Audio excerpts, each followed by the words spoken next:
আসসালামু আলাইকুম ওয়া রাহমাতুল্লাহ। বিডি মেজারমেন্টের আপনার প্রশ্ন আমাদের উত্তরের একটি নতুন পর্বে আপনাদেরকে স্বাগতম। আজকে আমার সামনে প্রথম যে প্রশ্নটা আছে, প্রশ্ন করেছেন মিসেস মুক্তা। জানতে চেয়েছেন খতিয়ান বা পর্সা কি একই, কাকে বলে বিস্তারিত জানাবেন। আসলে প্রাথমিকভাবে আমরা যেটা বলি, যেটা ফর্সা এটাই খতিয়ান, যেটা খতিয়ান এটাই ফর্সা। আমাদের সামাজিকভাবে এভাবে ব্যবহৃত হয়, কিন্তু একটু প্রাথমিক লেভেলে বলে পর্সা, একবারে পুরোপুরি ফাইনাল হলে এটাকে বলে খতিয়ান। প্রাথমিক লেভেল বলতে আমি বুঝাতে চাচ্ছি এই কথা, যখন জরিপের কাজগুলো হয় তখন মাঠ পর্যায়ে আপনাকে যে প্রাথমিক তথ্য আকারে একটা কাগজপত্র দিয়ে যায়, এই কাগজটার নামকে পর্সা বলে। এটা পুরোপুরি যখন একবারে সিল স্বাক্ষর দিয়ে পরিপূর্ণ কমপ্লিট হয় তখন এটাকে খতিয়ান বলে। তাই আপনি স্বাভাবিকভাবে ব্যবহার করার জন্য আমরা এটা আপনার পর্সাটা নিয়ে আসেন, আপনার খতিয়ানটা নিয়ে আসেন, এরকম বললে একই জিনিসই বুঝবেন। যেটা পর্সা এটাই খতিয়ান, একটু প্রাথমিক লেভেলে বলবে পর্সা, একবারে পুরোপুরি ফাইনাল হলে বলবে খতিয়ান। আশা করি বিষয়টা বুঝতে পারছেন। কোনো অংশ না বুঝলে আমাদেরকে জিজ্ঞাসা করলে আমরা ইনশাল্লাহ জবাব দেওয়ার চেষ্টা করব। পরবর্তী প্রশ্নটা যিনি করেছেন ওনার নাম হলো আবদুল্লাহ সাইম সাহেব। আপনি জানতে চেয়েছেন সবগুলো হিস্সা যোগ করার পর 12 আনা 17 গন্ডা হয়ে গেলে কি করণীয়। আসলে 12 আনা 17 গন্ডা হয়ে গেলে করণীয় এটা বুঝতে হবে যে আসলে আমার এই পর্সাটা পরিপূর্ণ না। একটা পর্সা তখনই পরিপূর্ণ পর্সা হবে যখন এর অংশগুলো পরিপূর্ণ যোগ করলে, পুরোটা যোগ করলে 16 আনা মিলবে। 16 আনার বাইরে যদি আমি কোনো পর্সা দেখি তাহলে আমাকে বুঝতে হবে এই পর্সাটা আংশিক। এখন আংশিক কিভাবে হয়? অনেক সময় পর্সা 2 পাতায় 3 পাতা 4-5 পৃষ্ঠায়ও লেখা হয়, বেশি হিস্সার কারণে, বিভিন্ন কারণে। আপনি হয়তো এক পৃষ্ঠা পাইছেন, 2 পৃষ্ঠা পাইছেন, 3 পৃষ্ঠা পাইছেন, পরিপূর্ণটা এখানে আসে নাই। হ্যাঁ, এই জন্য হয়তো এরকম আংশিক হয়েছে। কখনও ফর্সার সবগুলো হিস্সা যোগ করার পরে 16 আনার বাইরে কোনো কিছু হবে না। এটা সিএস আর এস এস এ ফর্সার ক্ষেত্রে এই কথাটা খেয়াল রাখবেন যে 16 আনার বাইরে হইলে আমাকে বুঝতে হবে হয় ভুল আছে, অথবা দেখা গেছে যে আমার এই পর্সাটা পরিপূর্ণ পর্সা না। আশা করি বিষয়টা বুঝতে পারছেন। কোনো অংশ না বুঝলে আমাদেরকে জিজ্ঞাসা করলে আমরা জবাব দেওয়ার চেষ্টা করবো ইনশাল্লাহ। পরবর্তী প্রশ্নটা যিনি করেছেন যে আমি মোহাম্মদ শহীদুল ইসলাম, পোস্ট অফিস সামান্তা বাজার, থানা মহেশপুর, জেলা ঝিনাইদহ। জানতে চেয়েছেন স্যার আমার প্রশ্ন হলো আমি নতুন সার্ভেয়ার কাজ শিখেছি, কিন্তু আমি কাজের অর্ডার পাচ্ছি না। এমত অবস্থায় আমি কিভাবে কাজ পেতে পারি তার সুপরামর্শ দিয়ে আমাকে সাহায্য করবেন। তাছাড়া আমি ভিজিটিং কার্ডও ছড়িয়ে দিয়েছি, তারপরও তেমন কোনো সাড়া পাচ্ছি না। আসলে বিষয়টা এরকম, এটা যে সার্ভের কাজের জন্য যে প্রতিনিয়ত মানুষকে লাগে বিষয়টা এরকম না। আর সাধারণত একটা গ্রামে 1 2 3 জন অথবা কয়েকটা গ্রাম মিলেও অনেক সময় 1 2 সার্ভেয়ার থাকে। স্বাভাবিকভাবে মানুষ একটু সিনিয়র সার্ভেয়ারদেরকে ডাকার চেষ্টা করে বা দেখা গেছে যে ডাকে। তো এক সময় আসলে সিনিয়র সার্ভেয়াররা দুনিয়া থেকে বিদায় নিতে নিতে পিছনেরগুলো সিনিয়র হয়। আপনাকে একটা চেষ্টা চালিয়ে যেতে হবে। যেরকম আলহামদুলিল্লাহ ভালো কাজ করছেন, ভিজিটিং কার্ড করে আপনি ছড়িয়ে দিয়েছেন। এক সময় দরকার লাগতে লাগতে নিজস্ব লোক থেকে শুরু করি, আশপাশ থেকে শুরু করি, সামাজিকভাবে একটু ব্যাপক প্রচার করতে হবে। প্রচারের বিকল্প কিছু নাই। বিভিন্নভাবে আপনি বর্তমানে অনলাইন প্ল্যাটফর্মে বিভিন্নভাবে প্রচার করতে পারেন বিনামূল্যে। এরপরে দেখা গেছে যে আপনি হয়তো 1 পৃষ্ঠা ফটোকপি করতে বর্তমানে 1 টাকা বা 2 টাকা লাগে। 100 পেজ 200 পেজ করে বিভিন্ন দোকানপাট যেখানে একবারে ছেড়ে ফেলবেন, আর চা নাস্তা খায় মানুষে, এমন জায়গায় একটু লাগাইলেন। 1 পৃষ্ঠা 2 পৃষ্ঠার করে যে সার্ভের কাজ করা হয়, ভূমি বিষয়ক পরামর্শ দেওয়া হয় ইত্যাদি একটু বড় অক্ষরে লিখে আপনার মোবাইল নাম্বার সহকারে দিয়ে একটু প্রচার করলেন। এইভাবে চেষ্টা করতে করতে ইনশাল্লাহ একসময় হয়ে যাবে। আর একটা পরামর্শ আমার থাকবে, আপনি কোথায় বসবাস করেন ওটা তো আমি ভালোভাবে জানি না, যেখানেই করেন ওখানে একটা বাজার এলাকায় যেখানে লোক বসতি বেশি, ওরকম কোনো একটা জায়গায় যদি একটা আপনি অফিসের মতো একটা দোকানের মতো নিতে পারেন। আপনি হয়তো বলবেন যে আমি অফিসের মতো নিয়ে 2-4-5 হাজার টাকা দোকান ভাড়া দিয়ে বসে থাকলাম, আমার এটাই লস হলো, বাকি দেখা গেছে যে আমি তো কাজ পাচ্ছি না। আমি ওইরকম বলবো না। অনেক সময় ফ্ল্যাক্সি লোডের দোকান আছে, বিভিন্ন ধরনের বিভিন্ন লেভেলের দোকান আছে, ওখানে জাস্ট আপনি চেষ্টা করবেন আপনার একটা সাইনবোর্ড দেওয়ার জন্য। মাসে আপনার কাছে 500 নেক, 200 নেক, 700 নেক, 300 নেক এরকম কিছু একটা চেয়ার টেবিল থাকলে ওদের পাশেই একটু কিছু সময়ের জন্য বসার চেষ্টা করবেন। দৈনিক 1 ঘন্টা পারেন, আধা ঘন্টা পারেন, 2 ঘন্টা পারেন, সন্ধ্যার পরে কিছু সময় 2-1টা ফাইলপত্র নিজের থেকে নিয়ে বিভিন্ন নকশাগুলো একটু বাঁচ করে ওখানে রেখে বিভিন্নভাবে একটু প্রদর্শনের চেষ্টা করবেন। মানুষ আসলে চায় যে, আমরা দেখছি সিনিয়র সার্ভেয়ারদের ওখানে যদি যায় অন্তত অনেক সময় 2-100 এরকম বাঁচ করা এরকম নকশাগুলো ওখানে আছে, যে তার মানে মানুষ একজন লোক এখানে ঢুকলে বুঝতে পারে এই লোকটা এভাবে এই জিনিস রিলেটেড এরকম কাজগুলো এরকম করে। এভাবে যদি আপনি করেন বা যদি কোথাও একটু বসতে পারেন, সন্ধ্যার পরে হোক বিকেলে হোক, আপনি সময় দিয়ে রাখবেন যে এই 1 ঘন্টা আমি বসি বা এই 1 ঘন্টা আমার পাওয়া যায়, আপনি আপনার সাইনবোর্ড ওইভাবে দিয়ে রাখবেন। এতে করে বাজার এলাকায় এরকম ঘনবসতিপূর্ণ এলাকা যদি কোথাও এরকম যেখানে আপনার এলাকায় বেশি লোকজন এরকম কারোর সাথে চুক্তি করে যখন এরকম অল্প সময়ের জন্য বসতে পারবেন, আস্তে আস্তে যখন মাসে 2 একটা 3টা 4টা কাজ আস্তে আস্তে পেয়ে যাবেন, দেখবেন আস্তে আস্তে একটা সমৃদ্ধ হয়ে যাবেন। তারপরে আপনি আলাদা প্রয়োজনে একটা অফিস নিলেন বিভিন্নভাবে এরকম। অর্থাৎ প্রাথমিক লেভেলটাই প্রত্যেকের জন্যই একটু ডিফিকাল্ট হয়, একটু চেষ্টা করতে হবে। আমরা তো আমাদের কথা যদি একটু বলি, আমি যেখানে থাকি যে অবস্থায় থাকি, আমরা সাধারণত দেখা গেছে যে সার্ভের কাজের জন্য কখনো কোনো প্রচার করি না যে সার্ভের কাজ আসুক। তারপরে এত হিউজ কাজ আমাদের কাছে আসে শুধু আমাদের এই জিনিসটা দেখেই, যে দেখা গেছে আমরা ল্যান্ডের ট্রেনিং দিই, ভূমি বিষয়ক ট্রেনিং দিই, এটা প্রচারটা যখন আমরা করি আশেপাশের এমনকি দূর দূরান্ত থেকে বেশ কিছু লোক আমাদের সাথে শুধু যোগাযোগ করে এই জন্য যে আমরা জমি মাপতে চাই, তখন আমাদের ছাত্র যারা আছে, সিনিয়র সার্ভেয়ার যারা আছে, এদেরকে আমরা কাজগুলো দিয়ে দিই। এই জন্য বেশ আর কম কাজ বিভিন্ন জায়গায় আছে। আপনি একটু চেষ্টা করতে করতে হতাশ না হয়ে একটু ধৈর্য ধরতে হয়, চেষ্টা করতে হয়। ইনশাল্লাহ একবার যদি এই পথে একটু সফল হয়ে যান, কিছু কাজ পেয়ে যান, তাহলে আর হয়তো পিছনে ফিরে এরকম তাকাইতে হয় না। এই জন্য একটু চেষ্টা করেন, 2-4-5 বছর এটার পিছনে লাগেন, বাকি অন্য পেশা ঠিক রেখে এটার সাথে লাগেন। আশা করি ইনশাল্লাহ এক সময় সফল হইবেন। আমি দোয়া করি আপনার জন্য, যাতে আল্লাহ পাক আপনাকে হালালভাবে এইভাবে কাজ করার তৌফিক দান করে। আশা করি বিষয়টা বুঝতে পারছেন। এরপরেও কোনো অংশে স্পেসিফিক পরামর্শ লাগলে আমাদেরকে জিজ্ঞাসা করলে আমরা আমাদের সাধ্য মতো জবাব দেওয়ার চেষ্টা করবো ইনশাআল্লাহ। পরবর্তী প্রশ্নটা যিনি করেছেন উনি জানতে চেয়েছেন, নামটা ভালোভাবে বোঝা যাচ্ছে না, জানতে চেয়েছেন স্যার, একর থাকলে যেমন মোট জমি 1 একর 2.666 শতক হলে 2 জনের অংশ, আপনি 2টা অংশ এখানে বলছেন, আপনি যে জিনিসটা বলছেন এই জিনিসটা আপনাকে ভালোভাবে বোঝানোর জন্য আমরা একটু হোয়াইট বোর্ডে রাখতে হবে। চলুন আমরা আপনার এই বিষয়টা অত্যন্ত গুরুত্বপূর্ণ একটা প্রশ্ন করেছেন, এটা আমরা একটু সবাই উপকারের জন্য হোয়াইট বোর্ডের মাধ্যমে একটু বিশ্লেষণ করি। আপনার প্রশ্নটা ছিল এরকম যে একটা পর্সায় মোট জমি, খুব সম্ভবত আমি যেভাবে বুঝে দেখছি এটা কোনো একটা বিএস পর্সা হবে, মোট জমি লেখা আছে 1 একর 2.666 শতক এবং একজনের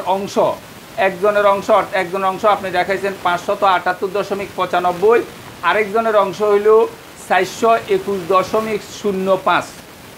এখন কে কতটুকু সম্পত্তি পাবে এই কথাটা আপনি জানতে চেয়েছেন। এখন আমি আপনাকে একটু বুঝাই সবারই উপকারের জন্য। দেখেন আপনি যেভাবে বলছেন 1 একর, এখানে 2666 শতক যে লিখছি, 2666 শতক যদি আমরা পড়ি এইভাবে তাইলে কিন্তু আমাদের ভুল হবে, কারণ শতাংশের গড় সাধারণত 2টা থাকবে। এখন 60টা যখনই আপনি দেখবেন বিএসএ সাধারণত এইভাবে লেখে, এখন 60টা যখনই আপনি দেখবেন মধ্যখানে একটা দশমিক আছে, এইটা মনে করে আপনি করবেন, কারণ 3 গড়ে গেলেই কিন্তু শতকের গড় হইলেই কিন্তু 1 একর সমান যেহেতু 100%, এখানে কিন্তু 666 শতক হয়ে যেত, আরও 2 আছে মানে 2666 শতক, যেটা শতকের গড়ে কখনো সম্ভব না। এই জন্য এখানে একটা দশমিক আছে মনে করে আপনাকে ভরতে হবে, যদি বিএসএ এইভাবে লেখে। কিন্তু আমরা অনেক সময় অনেক অবস্থার প্রেক্ষিতে এগুলার সঠিক সমাধানের জন্য বিভিন্নভাবে চিন্তা করতে হয়, যার কারণে আমি আপনাকে বোঝানোর জন্য এখানে একটা দশমিক ব্যবহার করে পরে ব্যবহার করলাম যে আসলে ওই পর্সায় টোটাল সম্পত্তি হলো 1 একর 26.66 শতাংশ। এখন এটারে আবার বলা যায় এই কথা, 1 একর সমান যেহেতু 100%, তাহলে 126.66 শতাংশ বলা যায়, অর্থাৎ ওই পর্সায় মোট জমি হইল 126.66 শতাংশ। আপনি বলছেন আমাকে যে এ এর অংশ অর্থাৎ একজনের অংশ 578.95, আরেকজনের অংশ বি এর অংশ 421.05। এই দুইটারে আমি নিজের থেকে যোগ করে দেখলাম যে দোনোটা যোগ করার পরে 1000 মিলে, তার মানে আপনার প্রশ্নও সঠিক আছে এবং আপনি যে পর্সা থেকে দিয়েছেন সঠিক একটা কথা বলছেন যে দোনোজনের অংশটা আমি যখন যোগ করলাম 1000 মিলছে, এটা একটা পরিপূর্ণ পর্সা। এর পরবর্তীতে আমরা দেখেন অংশগুলো এখন দিয়ে দিতেছি, তাহলে সুতরাং এ পাবে 126.66 এর বিএস থেকে সম্পত্তি বের করার সময় সব সময় 1000 ভাগের প্রথম জনের ভাগ যেহেতু 578.95 আমরা লিখলাম। এখন এর কাজটা আপনারা সবাই জানেন যে এই দুটোটাই গুণ করব এবং এটা দিয়ে ভাগ করব। এই 126.66 গুণ 578.95 এই দুটোটাই গুণ করে যখন আমি 1000 দিয়ে ভাগ করলাম তখন এখানে আমার সম্পত্তি হইল 73.33 শতাংশ। ঠিক একই অবস্থায় বি পাবে 126.66 এর 1000 ভাগের 421.05। আমি 126.66 রে গুণ করছি 421.05 দ্বারা, এই দুটোটা গুণ করে যা হইল এটাকে আমি 1000 দ্বারা ভাগ করছি। 1000 দ্বারা ভাগ করার পরে আমরা পাইছি 53.33%। এখন আমরা আবার এই দুটোটা যোগ করে একটু দেখলাম প্রমাণের জন্য যে আসলে দুটোটা অংশ যখন যোগ করছে আবার 126.66 হইতেছে, তার মানে বিষয়টা সঠিক আছে, কোনো সমস্যা নেই। আশা করি বিষয়টা বুঝতে পারছেন। কোনো অংশ না বুঝলে আমাদেরকে জিজ্ঞাসা করলে আমরা জবাব দেওয়ার চেষ্টা করব, অসুবিধা নাই। পরবর্তী প্রশ্নটা যিনি করেছেন উনারটার জন্য হোয়াইট বোর্ডের আশ্রয় লাগবে, যার কারণে আমি আবার একটু এই অবস্থায় বলতেছি।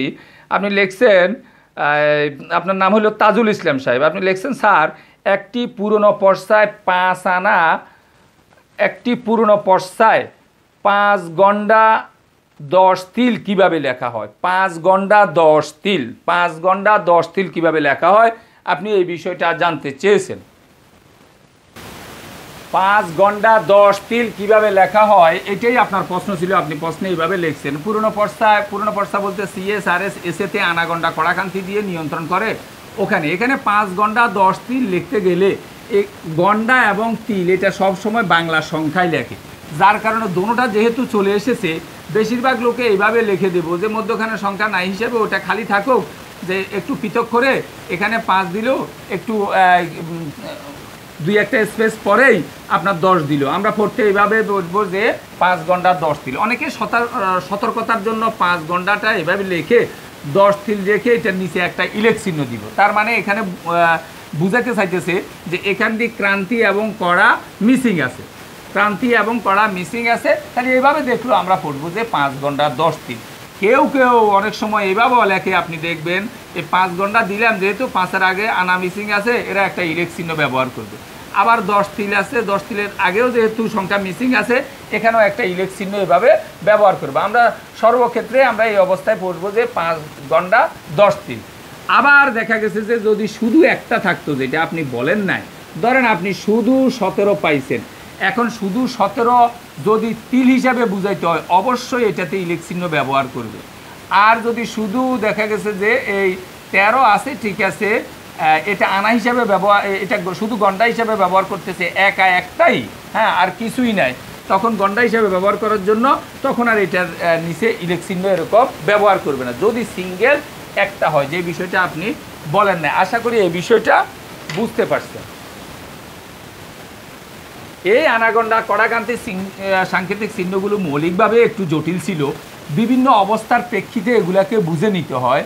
এই জন্য দেখা গেছে যে বর্তমানে বিএসএ এগুলো বাতিল করে দিছে, এখন 1000 ধরে ধরে হিসাব করে। আবার সবগুলোর অংশ যোগ করেও যখন 116 আনা কীভাবে ধরলে, অনেক সময় তিল ধরলে না গন্ডা ধরলে 116 আনা মিলতেছে, এগুলোর উপর চিন্তা করেও অনেক সময় সিদ্ধান্ত দিতে হয়। আশা করি বিষয়টা বুঝতে পারছেন। পরবর্তী প্রশ্নটা যিনি করেছেন, যে আপনি লিখেছেন, আমার নাম মোহাম্মদ আরিফ হোসেন, জেলা নওগাঁ, থানা সাপাহার। আমার প্রশ্ন হলো কোন প্রকার নকশা দিয়ে জমি পরিমাপ সঠিক? আপনি লিখছেন স্ক্যান ফটোকপি, ডিজিটাল ফটোকপি, মুদ্রিত কপি, দয়া করে জানাবেন। আসলে কোন নকশা দিয়ে আপনি জমি মাপবেন এটা সবসময় আমার আর আপনার উপর নির্ভর করে না। সরকার যখন যেটা দেয় আমাদেরকে ওইটা দিয়েই মাপতে হয়। এক সময় সরকার মুদ্রিত কপিগুলা দিত, যেটা অনেক প্রেস সাদা ছিল, এগুলার সিল চপ্পর মেরে সরকার দিত, এগুলা দিয়েই মানুষ সব সময় জমিগুলো মাপত। বর্তমানে সরকার মুদ্রিত কপি দেয় না, বর্তমানে যেটা দেয় সেটাকে স্ক্যান কপি বলে। একটু হালকা রঙিন ভাব দেখা যায়, আগেরগুলা থেকে অনেকটা কিছুটা অস্পষ্ট, তারপরও এখন এইটা দেয় হিসাবে আমাকে এইটা দিয়ে মাপতে হবে। এখন আমি যদি যাই বলি যে এটা না, আমাকে একটা মুদ্রিত কপি দেন, আসলে সম্ভব হবে না। এখন অনেক সময় এরকম হয় যে পুরানো একজন সার্ভেয়ারের কাছে ঠিক আছে মুদ্রিত কপিটা আছে, এখন একজন নতুন সার্ভেয়ার উঠাইতে গেছে, তাকে স্ক্যান কপি দিছে। এখন পুরানা সার্ভেয়ার কয় যে মুদ্রিত কপি ছাড়া তো হবে না, স্ক্যান কপি দিয়ে চলবে না বলতে কোনো কিছু নেই, আপনি টাকা পয়সা দিয়েই এটা আনছেন। আর এটা যদি কোনো আইলে ভুল থাকে উনি প্রমাণ করে দেখ, সেটা হলো ভিন্ন কথা। এখন সরকার আমাদেরকে এইটা দেয়, এটা যে ভুল এরকম না, ভুল তৈরি করবে কেন? এটা মুদ্রিত কপির অনুরূপে, হয়তো আগেরগুলা যেরকম আরও অনেক বেশি স্ট্যান্ডার্ড দেখা যেত, এখন এরকম দেখা যাচ্ছে। এটা কিছু না, আপনাকে যখন যেটা দেয় এটা দিয়েই আপনাকে মাপতে হবে, এছাড়া ব্যতিক্রম আমাদের কিছু করা যাবে না। এই জন্য এটা আমার ইচ্ছাধীন না যে আমি কোনটা দিয়ে মাপবো, স্ক্যান কপি দিয়ে মাপবো না স্ক্যান ফটোকপি দিয়ে মাপবো না ডিজিটাল ফটোকপি দিয়ে মাপবো না মুদ্রিত কপি দিয়ে মাপবো। আপনাকে সরকার যেটা দেয় এটা দিয়েই আমাকে মাপতে হবে। কোনো বড় ধরনের যদি জটিলতা পাই, সমস্যা পাই, আমরা সেটেলমেন্টে থানা পর্যায়ে যে অফিসগুলো আছে ওখানে যোগাযোগ করব, আমরা কপিগুলো নিয়ে দেখাবো যে দেখেন আপনাদের এই নকশা এই সমস্যা, আমরা কি করব। আশা করি বিষয়টা বুঝতে পারছেন। কোনো অংশে না বুঝলে আমাদেরকে জিজ্ঞাসা করবেন, আমরা ইনশাল্লাহ জবাব দেওয়ার চেষ্টা করব। ভিডিওটি ভালো লাগলে লাইক কমেন্ট এবং শেয়ার করবেন। আমাদের ধারাবাহিক ভিডিওগুলো পাওয়ার জন্য চ্যানেলটাকে সাবস্ক্রাইব করবেন। এই আশাবাদ ব্যক্ত রেখে আমাদের আজকের প্রশ্নোত্তর পর্বটা এখানে শেষ করছি। আল্লাহ হাফেজ।